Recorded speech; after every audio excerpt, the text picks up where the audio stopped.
देखो, digital India के माध्यम से यही हमारी कोशिश थी प्रधानमंत्री नरेंद्र मोदी जी के निर्देश में कि देश में डिजिटल चाहत पैदा हो, बीपीओ बने, ई कॉमर्स प्लेटफॉर्म बने, स्टार्टअप शुरू हो। आज देखो, आपको मैं भाषण दे रहा हूँ, सारे कैमरे तो आपके कैमरा तो खत्म हो गया ना, क्योंकि जो बदलाव आया है तो निशांत ने अच्छा काम किया है डिजिटल हब में, और आगे बढ़े। मेरी शुभकामना है, यहाँ आके मुझे खुशी होगी।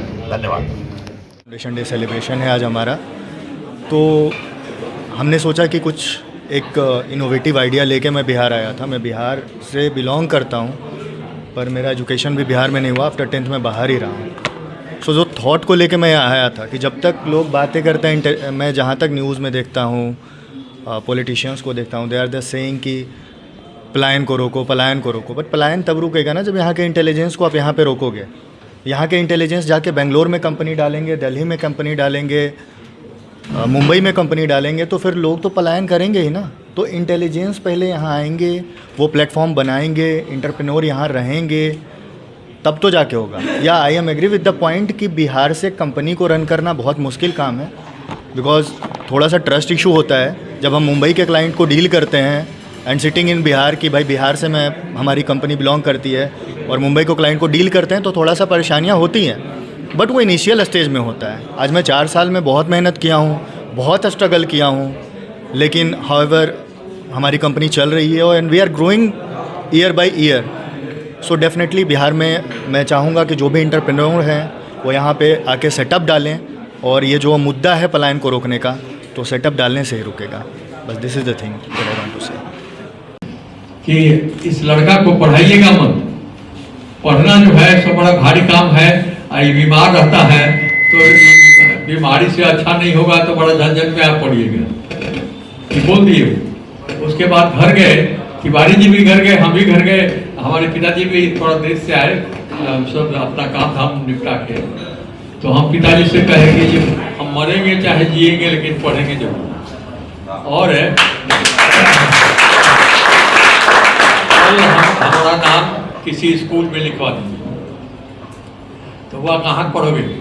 तो हम कि बगल में मलिकौर स्कूल है, उनका सब लोग तारीफ करता है कि अच्छी पढ़ाई है, तो वहाँ नाम लिखा दिया। तो गए तो रामअवतार शर्मा बहुत बड़े आदमी थे, उन्हीं का स्कूल था। उनका बेटा नहीं चला सका तो स्कूल टूट गया, तो मर गए वो। लेकिन आदरणीय रविशंकर प्रसाद जी ने जब संभाला तो यह जो डिजिटल क्रांति है इसने मूर्त रूप लिया, और इसी कारण हम सब यहाँ बैठ के विशद विचार विमर्श कर रहे हैं। हमारे आदरणीय बड़े भाई दीपक ठाकुर जी उद्यमी कहें, समाज सेवी कहें, या यूं कहें कि हर उस काम में आपका योगदान रहता है जिसमें बिहार प्रगति पथ पर अग्रसर होता है।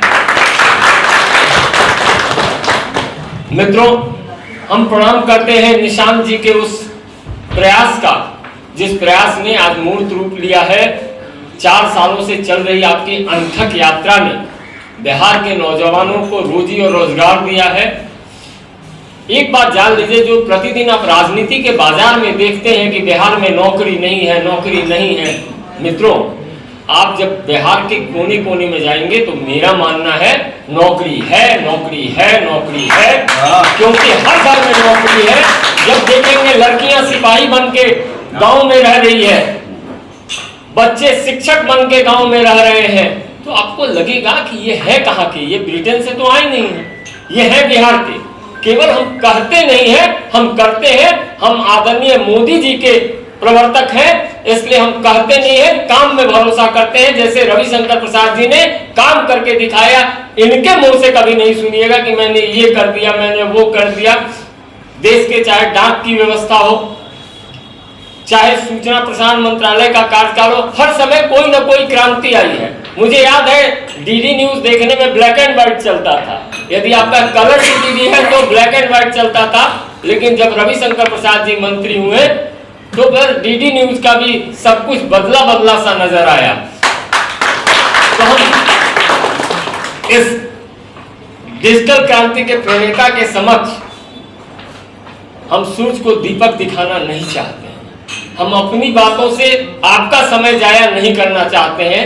हम तो आपके प्रगति के लिए अनवरत कामना करते हैं। हम इतना ही कहते हैं कि चल यवन उद्दाम चल, चल चल बिना विराम, जीवन मरण दो घाट यहाँ, कहाँ यहाँ विश्राम, कहाँ यहाँ विश्राम। मतलब आप रुकिएगा नहीं, आप थकिएगा नहीं। वह पथ क्या, पथिक कुशलता क्या, जिस पथ में बिखरे सूल न हो, नाविक की धैर्य परीक्षा क्या, यदि धाराएं प्रतिकूल न हो, यदि धाराएं प्रतिकूल न हो। इतना ही कहते आपका समय, यदि मेरी बात अच्छी लगे तो आप जरूर अपने पास रखिएगा, नहीं तो बाहर डस्टबिन है, जरूर डाल दीजिएगा। बहुत बहुत